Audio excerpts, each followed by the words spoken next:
Hey, what's up YouTube? Welcome back to my YouTube channel. In today's video, I'm doing an update on these two raised beds. You can see this is the cheap raised bed. If you remember the last video I made, or the first video I made on backfilling these raised beds, I just filled this with native soil and some peat moss. So that's what the top dress was, or is.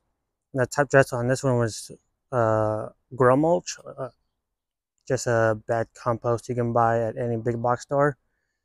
And I used 2 bags, so that cost me $20. So that's why this one's like an expensive backfill raised bed. But you can see with these two raised beds, obviously this one's a lot darker and this one's a lot brighter green. I don't know what the huge difference is besides me just filling this with native soil and peat moss. Technically, I didn't add too much organic matter, and the peat moss is inert anyway, so it doesn't provide any nutrients to the soil.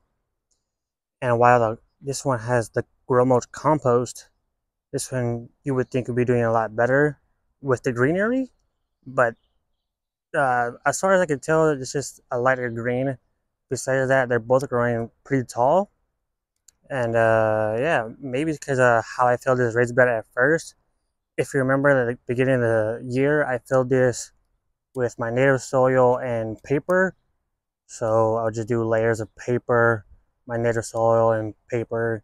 So maybe the paper is like finally decomposing, and maybe that's why it's taking so much nitrogen. Uh, that's the only thing I can think of. I really don't know. But I just realized I forgot something, so I'll be right back, and I'm gonna show you guys how I would chop and drop this cover crop. Which, by the way, this cover crop is sorghum Sudan grass. But if you just want an update, yeah, this is how they both look like.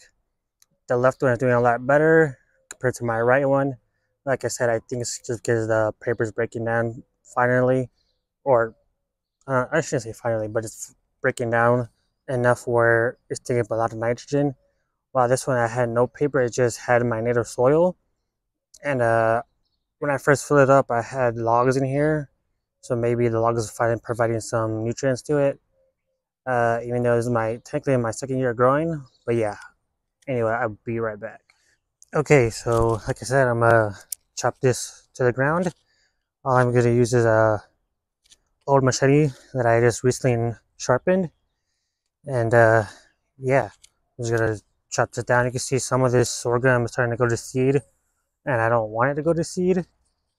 And what I'm gonna do with the uh, material is I'm just gonna put it on the pathway. I'm making another video where I'm composting in the pathways. If you've seen Hugh Rich's video on how to compost in the pathways, then you basically know what I'm doing. If you haven't, then if I don't forget, I'll put a link in the description to his original video.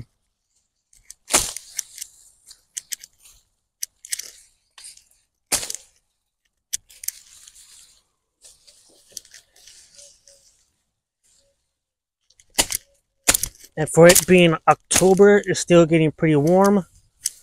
So if my phone overheats and cuts out, then you won't be missing much. So I guess this part I'll just speed up anyway.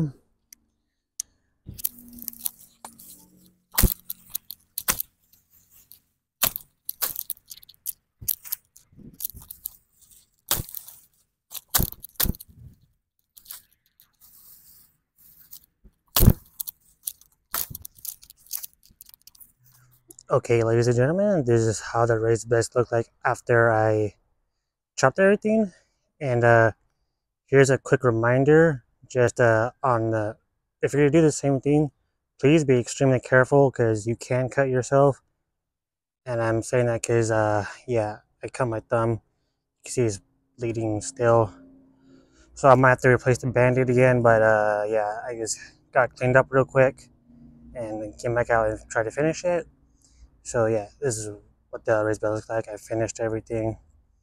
And if anyone knows, I heard on the internet that if you cut back the sorghum, that the roots grow deeper. But I don't know if that's true or not, so someone let me know. But yeah, thank you guys for watching. If you enjoyed today's video, please leave a like, comment, subscribe, and I'll see you in the next video. Peace.